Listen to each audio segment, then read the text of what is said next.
ustedes tienen ahí en su bosquejo al final, la proposición para el día de hoy dice: Dios quiere que su pueblo tenga un entendimiento correcto de quién Él es, para que así pueda vivir una vida elevada y santa, reflejando su propio carácter para su propia gloria. Y esa es la proposición del día de hoy. Con eso quiero que empecemos pensando qué es lo que vamos a ver. Y el pasaje que vamos a exponer el día de hoy está en Isaías capítulo 40, versículo del 12 hasta el 31. Hay un pequeño error, no es del 12 al 30, es del 12 al 31. Y vamos a empezar leyendo una porción pequeña del pasaje que vamos a estudiar. Solamente voy a leer desde el versículo 12 hasta el 18 para que podamos ya entrar en materia. Si tienen sus Biblias, por favor, ábranlas a ese capítulo 40 de Isaías. Voy a empezar a leer desde el versículo número 12. Dice: ¿Quién midió las aguas con el hueco de su mano y los cielos con su palmo? Con 3 dedos juntó el polvo de la tierra y pesó los montes con balanza y con pesas los collados. ¿Quién enseñó al Espíritu de Jehová o le aconsejó enseñándole?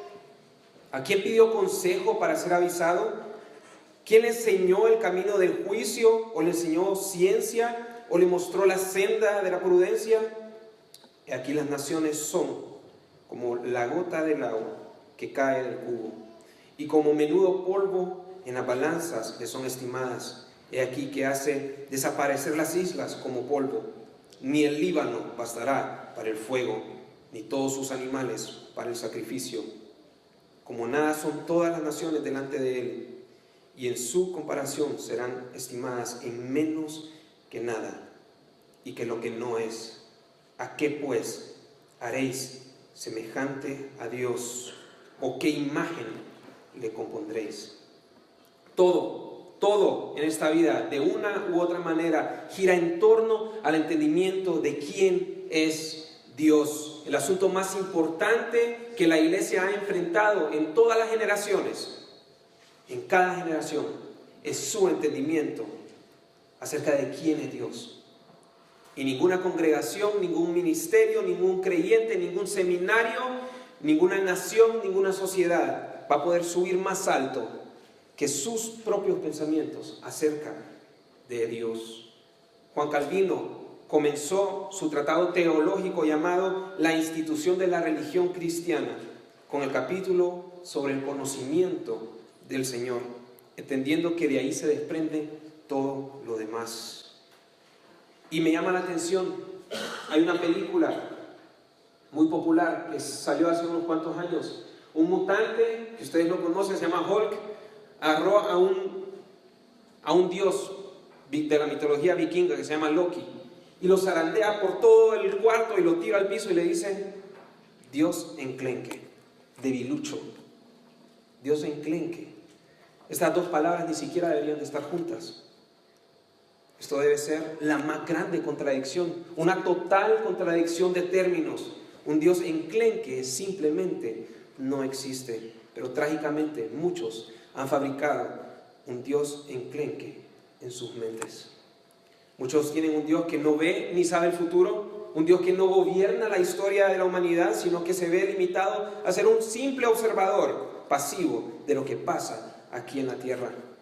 Un Dios que no puede superar la resistencia del ser humano, un Dios que aprueba cualquier estilo de vida, un Dios que no tiene una voluntad independiente y libre, un Dios que se ve maniatado a la voluntad del hombre. Déjeme decirle que francamente un Dios así no es digno de alabanza, sino que es digno de lástima. Y ese es el Dios que muchas personas han elaborado en sus mentes. Creer en un Dios enclenque produce una alabanza enclenque. Una teología enclenque produce una doxología enclenque. Y es en Isaías 40 donde encontramos la total antítesis de un Dios enclenque. Encontramos la realidad de quién es el único y verdadero Dios. Y realmente el pasaje que leímos es una expansión del verso 9 de ese mismo capítulo, que dice, al final dice: ved aquí al Dios vuestro, y comienza a explicar quién es ese Dios vuestro. Y desde el verso 12 hasta el final del capítulo vemos la magnificencia y la grandeza de nuestro Dios. Históricamente, cuando la historia ha permanecido fiel, ha sido cuando ha tenido la más alta percepción de quién es Dios. Y cuando ha flaqueado en su potencia y cuando ha tenido tan poco efecto en la sociedad que le rodea, en los pecadores, es cuando la iglesia ha tenido las más bajas percepciones de quién es Dios. Y si vamos a tener una reforma, un reavivamiento en nuestra generación, hoy nosotros, va a ser un reavivamiento en el conocimiento y concepto que tenemos de Dios, porque no hay nada más importante que eso. En el texto que estaremos estudiando, el cual leímos una porción ahora, vamos a encontrar 5 verdades en relación a la grandeza de Dios. Empezando en el versículo 12, ustedes lo tienen ahí en su bosquejo. Leo el versículo 12, dice: ¿Quién midió las aguas en el hueco de su mano y los cielos con su palmo? Con 3 dedos juntó el polvo de la tierra y pesó los montes con balanza, con pesas, los collados. La primera cosa que vemos aquí es que la grandeza de Dios se encuentra en su infinito poder. En este verso nos encontramos con una serie de preguntas retóricas que cualquier persona que puede procesar información en su cerebro va a saber cuál es la respuesta a estas preguntas. Estas preguntas retóricas declaran a Dios como el único creador. Y como único creador, vamos a ver que en relación a Él, toda la creación es encogida. Dice: ¿quién midió las aguas en el hueco de su mano? Cuando este Dios asombroso habló todo a la existencia, todo lo que nosotros conocemos, lo hizo como si se tratara de un juego de niños. La creación es tan insignificante que Dios juega con toda la vastedad de los océanos en la palma de su mano. Yo no sé si ustedes han visto una figura, tal vez en internet, que salen las manos de Dios así, y sale el agua de los océanos, se supone, así, llena las 2 manos así y derramándose. No, eso no hace justicia a lo que dice Isaías. En la palma de su mano, singular, una gotita, 1.332 millones de kilómetros cúbicos de agua en la palma de su mano, no de sus manos, en la palma de su mano.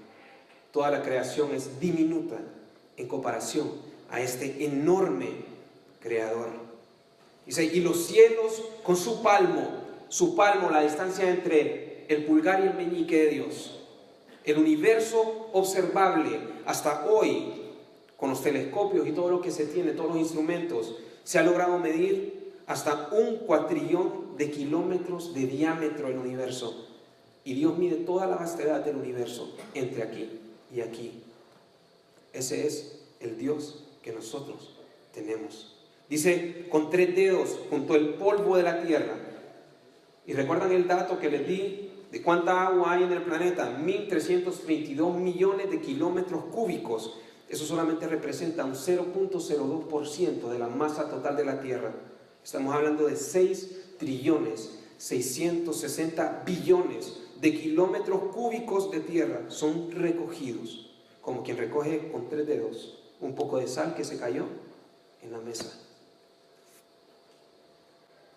Dice: pesó los montes con balanza y con pesas los collados. Perfecto balance entre los montes, de tal forma de que mientras la tierra gira en su eje a más de 1.670 kilómetros por hora, no se tambalee. Cualquiera que pueda procesar información en su cerebro debe llegar a la respuesta correcta a todas estas preguntas retóricas. Son tan obvias que Isaías ni siquiera se molesta en contestar. Nadie, excepto Dios, pudo haber fabricado tal creación. La gente en los días de Isaías necesitaba ser recordada del inmenso poder y majestad del Dios del universo. Esto fue escrito cuando el imperio asirio amenazaba el reino del norte de Israel, y pronto el imperio babilónico iba arremeter en contra del reino del sur, el reino de Judá. Esto ya había sido profetizado por el mismo Isaías un capítulo antes, en el capítulo 39. Ellos estaban a las puertas de la cautividad en Babilonia por 70 años.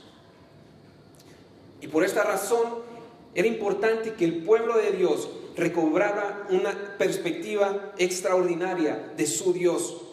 Y por la misericordia de Dios, Isaías, a partir del capítulo 40 en adelante, comienza a profetizar el momento cuando el Señor los iba a sacar de su tierra y los iba a llevar en cautiverio, e iban a aparecer como langostas, como insectos en comparación a los babilónicos. Pero lo que Dios quiere que vea el pueblo de Israel es que aunque sus enemigos son mucho más grandes que ellos, en fuerza, su Dios es infinitas veces más grande que toda la tierra, no digamos de sus enemigos. Dice alguien que es mejor tener fe pequeña en un Dios grande que fe grande en un Dios pequeño. Tu fe, su fe, es tan buena como el objeto en el que recae esa fe. Si usted tiene fe en un Dios enclenque, créame que la va a pasar muy mal. Si su fe está puesta en su conocimiento, la va a pasar muy mal. Si está puesta en sus propias fuerzas, la va a pasar muy mal, porque todas esas cosas terminan con el tiempo. Sin embargo, Jehová permanece para siempre, y este es el Dios del cual Isaías comienza a hablar a partir del versículo 12. Una muy educada mujer inglesa, ya hemos escuchado esta anécdota, se le acercó a un pastor y tomándole de la mano con su guante blanco de seda, le preguntó: ¿puedo orar a Dios por cosas pequeñas o solamente por cosas grandes? A lo que el pastor con mucho amor le contestó: querida mujer, para Dios todas las cosas son pequeñas. No hay nada en su vida que sea grande. Entiendan eso. No hay nada grande en su vida, y así es, y esto es lo que nosotros queremos. Un Dios grande, no un Dios enclenque. Castillo enclenque es nuestro Dios. No. ¿Cuán enclenque es Él? No, estos himnos no funcionan así. Necesitamos un Dios asombroso, un poderoso Dios, un gran Dios, un asombroso Dios, un Dios majestuoso, soberano, omnipotente. Ese es nuestro Dios. Y mientras anhelamos a ese Dios altísimo, nuestros corazones se elevan y adoramos a este Dios como deberíamos estarle adorando. Eso es lo que el pueblo de Dios necesita hoy recuperar.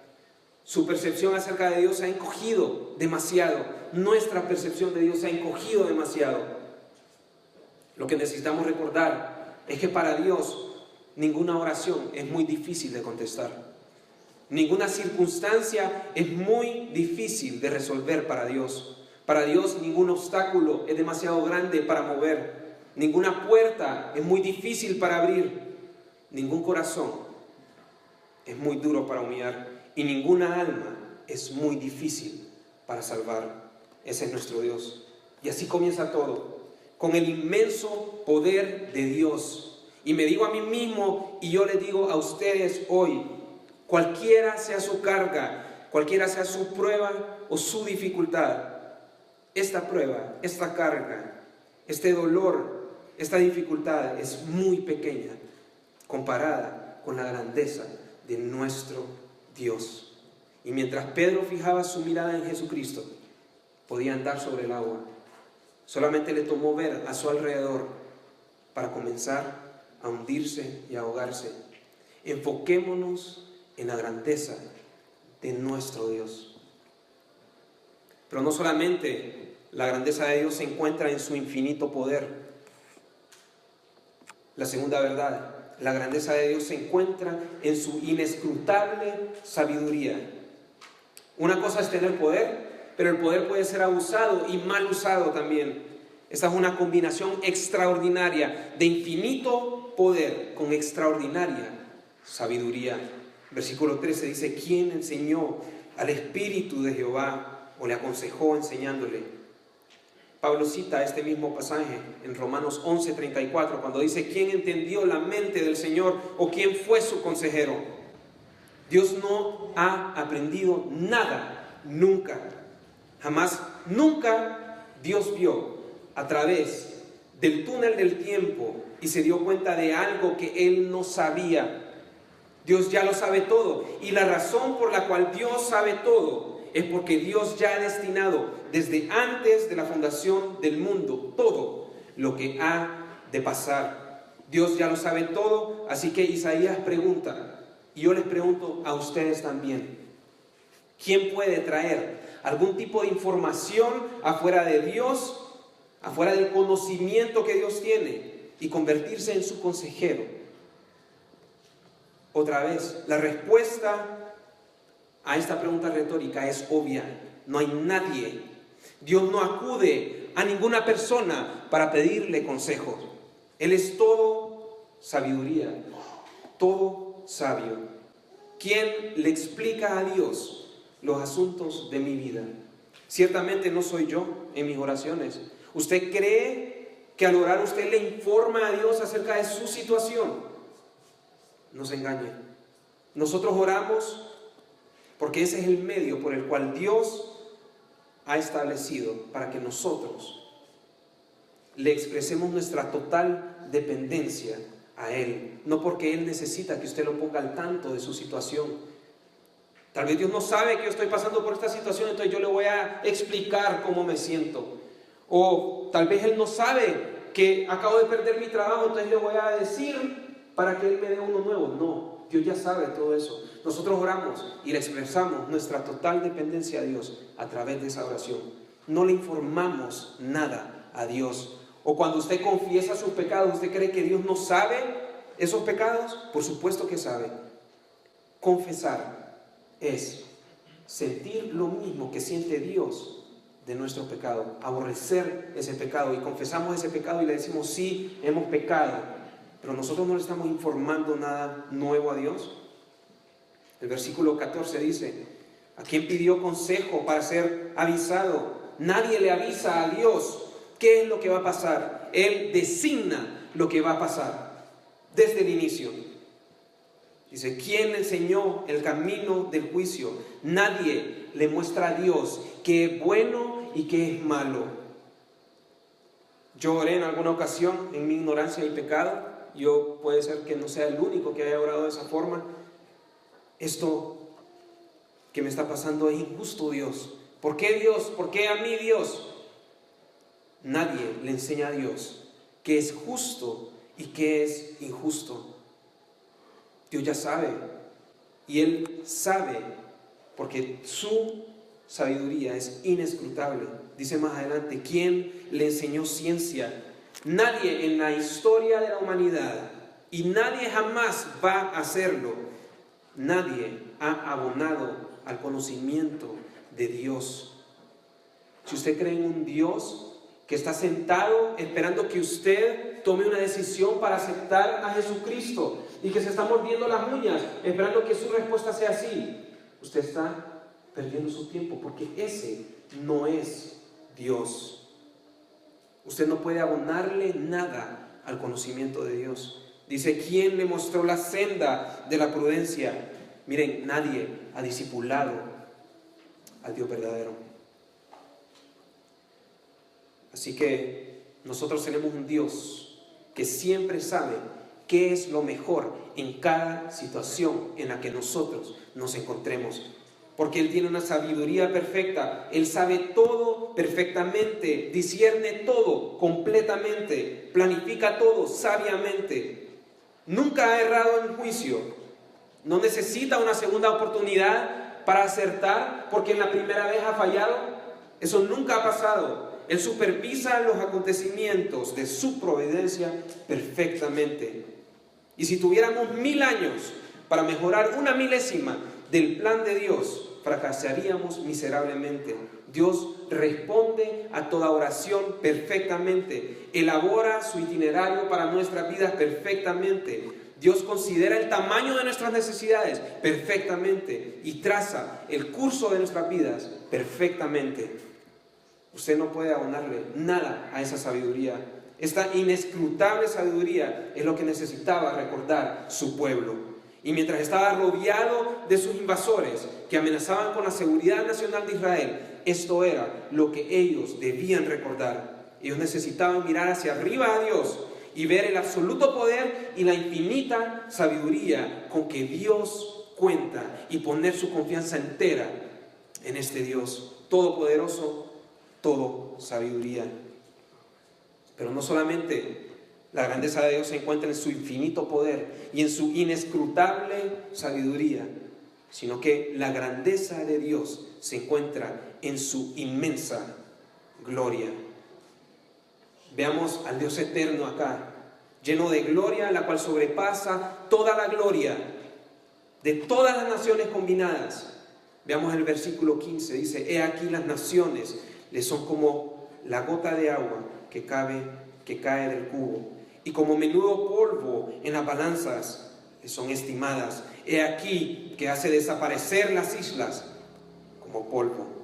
Y fíjese que dice naciones en plural. Aquí no está hablando solamente de Babilonia, no solamente de Asiria, sino Egipto, Media, Persia y todos los imperios y todas las dinastías y todas las naciones de toda la historia del mundo, puestas juntas con todo su esplendor, con toda su gloria, esta es la idea que tiene Isaías, todo esto es como una pequeña gota de condensación que se hace afuera de un balde que va cayendo y deslizándose hacia el piso.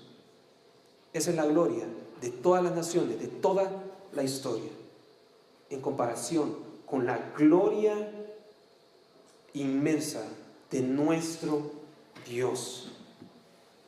Las naciones son nada comparadas con la inmensa gloria de Dios, y no tiene nada que ofrecer toda la gloria en contra de la gloria de Dios. No pueden hacer nada para coartar los eternos designios y los propósitos soberanos de nuestro Dios. Dice más adelantito, dice: como menudo polvo en las balanzas le son estimadas. He aquí que hace desaparecer las islas como polvo. Las naciones y su gloria son tan insignificantes que todas ellas juntas suman a partículas de polvo sobre una balanza. Eso no computa ningún peso en contra de la gloria de Dios. Su delimitación geográfica, tampoco su topografía, no significan nada para Dios. Dice que las islas son insignificantes, tan insignificantes como polvo. Agarren un poco de polvo y hagan así. Esa es la gloria de Dios en comparación a la gloria de todas las naciones. Dice en el versículo 16: ni el Líbano bastará para el fuego, ni todos sus animales para el sacrificio. El Líbano, el lugar con los bosques más extensos y los árboles más grandes conocidos para el Medio Oriente antiguo. Si todos los bosques del Líbano se prendieran en llamas, esto no se asemejaría ni siquiera a un poquito del brillo de nuestro Señor. Y todas esas llamas serían insuficientes, completamente insuficientes, para quemar la ofrenda que Dios se merece. Por eso después dice: tampoco los animales, dice ni todos sus animales para el sacrificio. Dice que tampoco los animales se encuentran, todos los animales que se encuentran en ese bosque bastarían para un sacrificio digno de este Dios. Número 17, versículo 17 dice: como nada son todas las naciones delante de Él, y en su comparación serán estimadas en menos que nada, y que lo que no es. Eso regresa, la idea regresa al versículo 15 para enfatizar el punto. Y esto no quiere decir que la gente no tiene valor. Recordemos que el ser humano fue hecho a imagen y semejanza de Dios. Así que esto no quiere decir que la gente no tiene valor. Lo que quiere decir es que las fuerzas de todas las naciones combinadas es completamente insignificante ante el Dios eterno y el avance de su reino. menos que nada. Eso es menos que cero.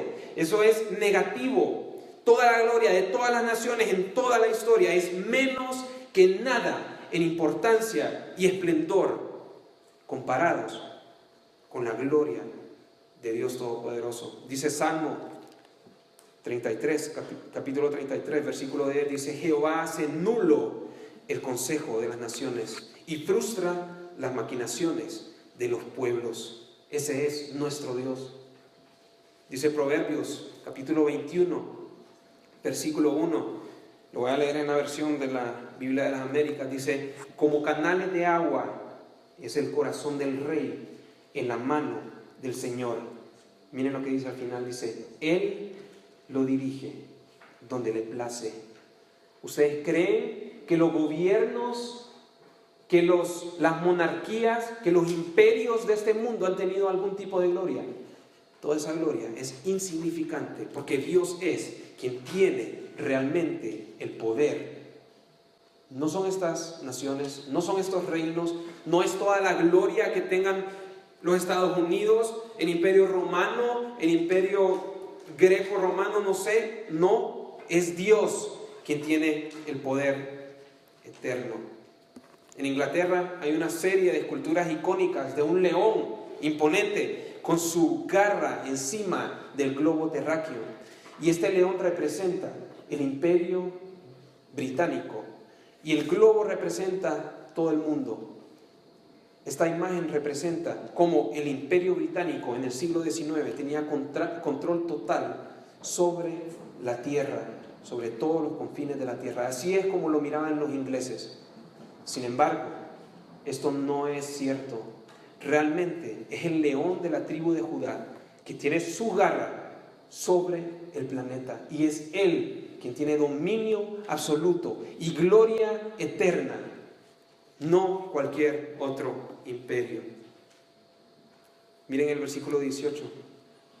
Dice: ¿a qué pues haréis semejante a Dios? ¿O qué imagen le compondréis? Y la respuesta a esta pregunta retórica otra vez es obvia. Dios es incomparable, no tiene igual. ¿Qué imagen le compondréis? Toda comparación y cualquier comparación que alguien podría hacer de Dios queda infinitamente corta de la realidad, de la altura, de la profundidad, de la anchura de su gloria. Y ahora podemos entender cuán aberrante es hacer imágenes de Dios. Miren el versículo 19, dice: el artífice prepara la imagen de talla, el platero le extiende el oro y le funde cadenas de plata. Este es el ídolo de un hombre rico. En el versículo 20 vemos el ídolo de un hombre pobre. Dice: el pobre escoge para ofrecerle madera que no se apolille, madera que no se pudra. Se busca a un maestro sabio que le haga una imagen de talla que no se mueva. Miren, la adoración a un falso Dios es la peor inutilidad y la más tonta inutilidad que ustedes se puedan imaginar. Los ídolos no saben nada, los ídolos no son nada, no tienen nada, no dicen nada, no ofrecen nada, no dan nada, son nada. Los ídolos no son nada. Pero trágicamente hoy en día tenemos ídolos, no hechos de manos, sino hechos con nuestra propia mente. Hemos reconfigurado a Dios a nuestra propia imagen. Hemos degradado la imagen de Dios, la imagen del Dios verdadero. Dice otra vez A.W. Tozer, dice: la esencia de la idolatría es tener pensamientos acerca de Dios que son completamente indignos de Él. Y ustedes se van a dar cuenta que muchas veces hemos fabricado ídolos en nuestra propia mente, porque hemos tenido pensamientos de Dios que son completamente indignos del Señor Dios, Rey eterno y poderoso. Debemos elevar de nuevo nuestros pensamientos y nuestro entendimiento de la santidad, la soberanía y la gracia de nuestro Dios. Dejemos de fabricar ídolos falsos en nuestra mente. Y nosotros vemos como algo asqueroso y aberrante las personas que adoran pedazos de madera, pedazos de piedra, pedazos de oro, de plata. Sin embargo, muchas veces nosotros hacemos lo mismo. No creemos en un Dios soberano que tiene control sobre todo. Entonces estamos creyendo en un Dios falso, porque Dios es soberano. No estamos confiando en un Dios todopoderoso que puede sacarme de cualquier situación. Estoy creyendo entonces en un Dios falso, y eso es un ídolo. Así que debemos elevar nuevamente nuestros pensamientos y entendimiento de quién es Dios. Pero la grandeza de Dios no se encuentra solamente en su infinito poder, no se encuentra solamente en su inescrutable sabiduría, no se encuentra solamente en su inmensa gloria. La grandeza de Dios se encuentra en su invencible soberanía. El único y verdadero Dios ejerce autoridad indiscutible, suprema, soberana y absoluta sobre todo orden mundial, sobre todo líder, incluso sobre la historia misma del mundo.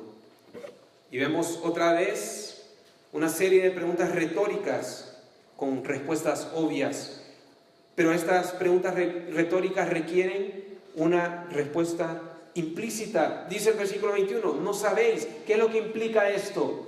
Por supuesto que sí saben. ¿No habéis oído? Por supuesto que han oído. ¿Nunca os lo han dicho desde el principio? Por supuesto que se los han dicho. Esto es teología 101. Esto es teología a nivel de primer grado. ¿No habéis sido enseñado desde que la tierra se fundó? Esto es lo primero que se les ha enseñado. Él está sentado sobre el círculo de la tierra. Él está sentado en su trono sobre la tierra. No está sentado en un trono por debajo de la tierra para que nosotros decidamos cuál va a ser nuestro propio destino.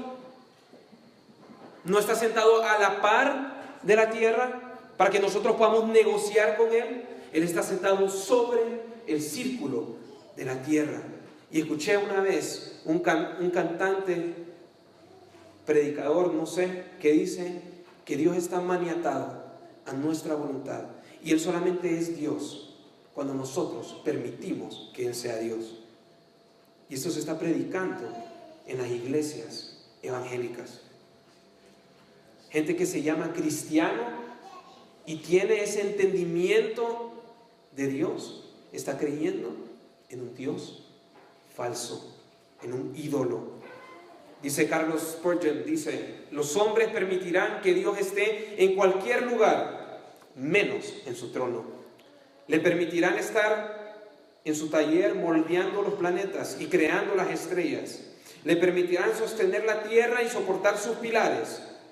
Le permitirán alumbrar las lámparas del cielo y gobernar las olas del océano.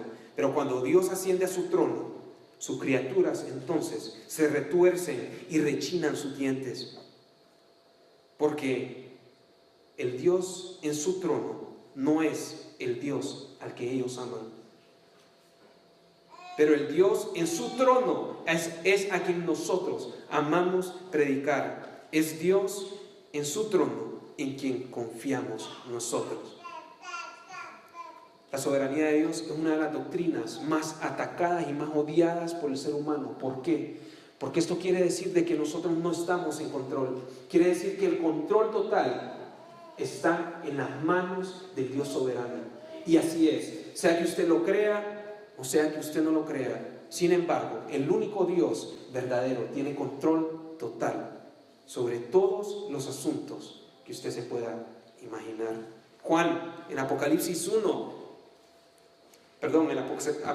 4, versículo 1 y versículo 2, mira el cielo abierto y de repente es llevado al cielo. Y lo primero que ve Juan en este capítulo no son las calles de oro, no es el mar de cristal, no son los ángeles, no son las personas que estaban ahí, quién había llegado al cielo y quién no. Lo primero que ve fue un trono y a uno sentado en el trono. Y todo en ese lugar encuentra su ubicación en referencia a este trono. Vemos que mientras él escribe el capítulo 4 de Apocalipsis, Juan describe las cosas que estaban abajo del trono, que estaban alrededor del trono, delante del trono, saliendo del trono, acercándose al trono, pero todo gira en torno al trono. Y esta es la soberanía irresistible de Dios. Y al final de Apocalipsis, en el capítulo 19, vemos como Cristo es descrito como un jinete que tiene muchas diademas. Esto quiere decir soberanía sobre soberanía sobre soberanía. Y la soberanía de Dios es un concepto tan incomprensible para nuestras mentes que también ahí en ese capítulo 19 dice que tiene un nombre que nadie sabe, solamente Él.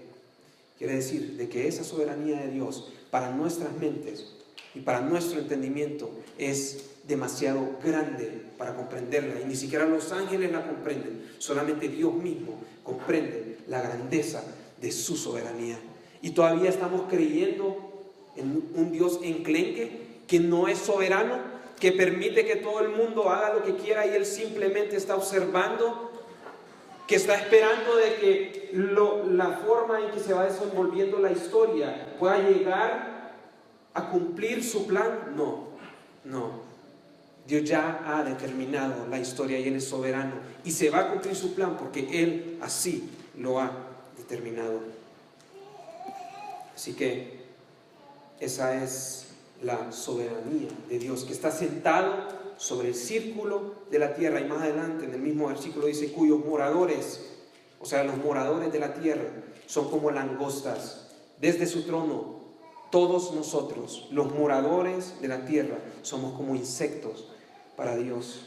Así de insignificante es nuestra voluntad en contra de la voluntad soberana de Dios. Somos completamente incapaces de resistir su brazo poderoso. Dice, Él extiende los cielos como una cortina, los despliega como una tienda para morar.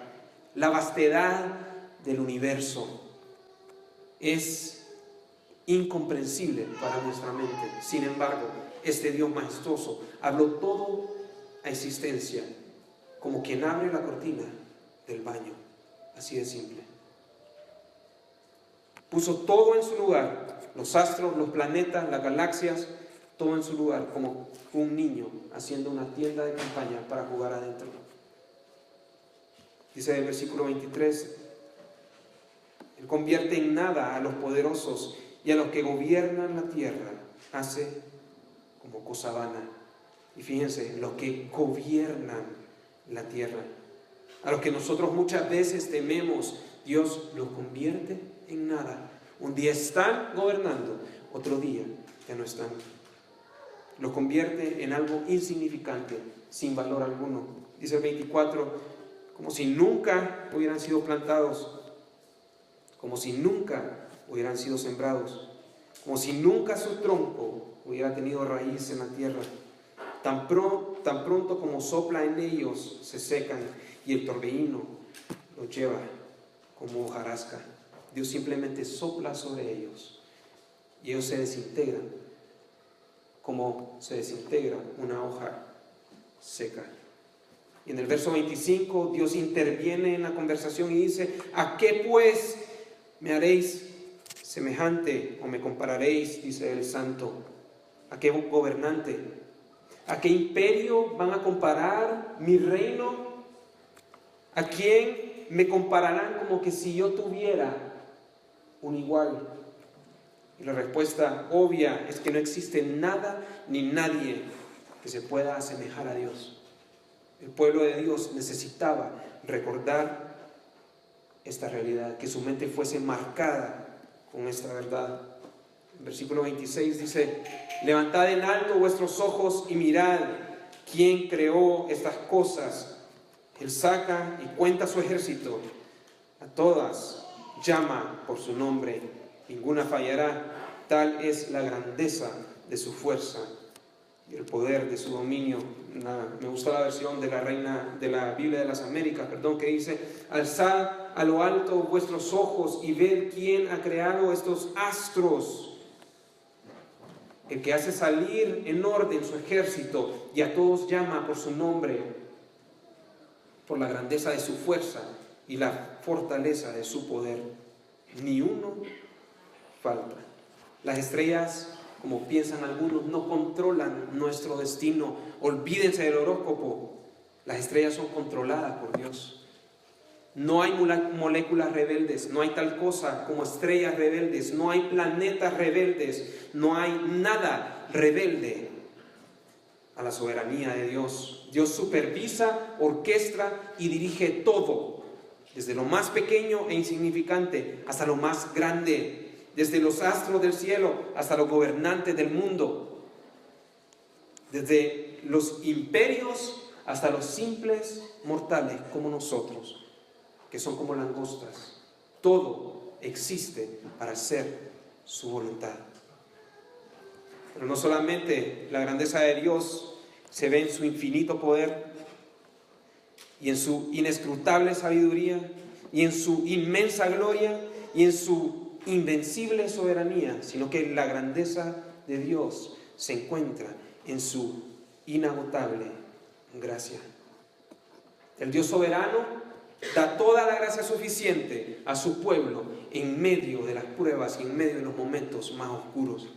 Y esto no quiere decir de que el pueblo de Israel no iba a pasar por tiempos difíciles. Venían los asirios, venían los babilonios, iban a destruir la tierra, iban a llevarnos en cautiverio. Sin embargo, esto sí significa de que Dios les iba a dar la gracia suficiente para perseverar en medio de los momentos más difíciles. Él provee esa gracia que es aún más grande que librarlo de esa mano enemiga. Él provee de una gracia revitalizante que es suficiente. Vamos a ver en el versículo 27 que dice: ¿por qué dices, oh Jacob, y hablas tú, Israel? Mi camino está escondido de Jehová, y de mi Dios pasó mi juicio. Y la razón por la cual se levanta esta pregunta es porque exactamente eso era lo que estaba pasando por la mente de Jacob e Israel. Mientras se preparaban para ser llevados a Babilonia y permanecer ahí durante 70 largos años, ellos pensaban en su mente: Dios nos ha olvidado, Dios nos ha desamparado. El juicio de Dios es demasiado grande para nosotros. El castigo es demasiado grande en relación a nuestro pecado. Y eso es lo que hace que surja esta pregunta. Y estas son preguntas que nosotros también podemos hacer muy a menudo. ¿Acaso Dios no se acuerda en dónde estoy? ¿Acaso Dios se ha olvidado de mí? ¿Acaso Dios no sabe la prueba que estoy pasando? ¿Acaso me ha abandonado Dios en medio de esta prueba? Y la respuesta está en el versículo 28, dice: no has sabido. Y otra vez, esto implica, sí has sabido. ¿No has oído? Sí has oído. Que el Señor, Dios eterno, es Jehová. Contesta la pregunta con otra pregunta. Y otra vez, ¿no has sabido? ¿No has oído? Y de nuevo esto implica, sí has sabido, sí has oído. El Dios eterno, el Dios sin comienzo, el Dios sin final, autosuficiente, autosustentable, autónomo, independiente, que no necesita de nada, que no necesita de nadie. El Creador, dice más adelante, el cual creó los confines de la tierra, el Creador de todo lo que nosotros conocemos. Dice: el Dios que tiene todo el poder, que no desfallece, que no se fatiga. Este Dios, miren el versículo 29, este Dios, Él da esfuerzo al cansado y multiplica las fuerzas al que no tiene ningunas. Todos estamos cansados, solo que hay gente que no es capaz de reconocer que está cansado. Todos necesitamos de esta gracia, solo que a veces creemos que podemos hacer todo según nuestras propias fuerzas. Él da fuerzas al que reconoce su necesidad de Él. Versículo 30 dice: los muchachos se fatigan y se cansan, Los jóvenes flaquean y caen. Habla de los que tienen más fuerza, humanamente hablando. Hasta ellos se cansan. Versículo 31 dice: pero los que esperan en Jehová tendrán nuevas fuerzas y levantarán alas como las águilas. Correrán y no se cansarán. Caminarán y no se fatigarán. Eso es lo que usted y yo podemos hacer. Podemos esperar en Jehová. Debemos esperar en Jehová. Eso es lo único que nosotros podemos hacer. ¿Qué significa esto? No tomar los asuntos en mi propia mano, no abrazar mis propios propósitos.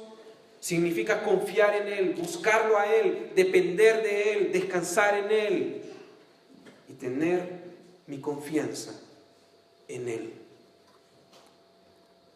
Los que esperan en Dios van a levantar vuelo por sobre toda situación que se encuentren. Y a pesar de que todo alrededor suyo sea caos, a pesar de que todo alrededor suyo sea dificultad, a pesar de que todos los que lo rodean están en pánico, con miedo, los que esperan en Jehová se van a levantar como águilas, van a correr y no se van a cansar, van a caminar y no se van a fatigar mientras persiguen la voluntad de Dios. Yo les traigo esta pregunta a ustedes: ¿qué tan grande es su Dios? Ese es el asunto más importante que la iglesia ha podido tener durante las generaciones. Y este es el asunto que está ante nosotros hoy: ¿qué tan grande es nuestro Dios?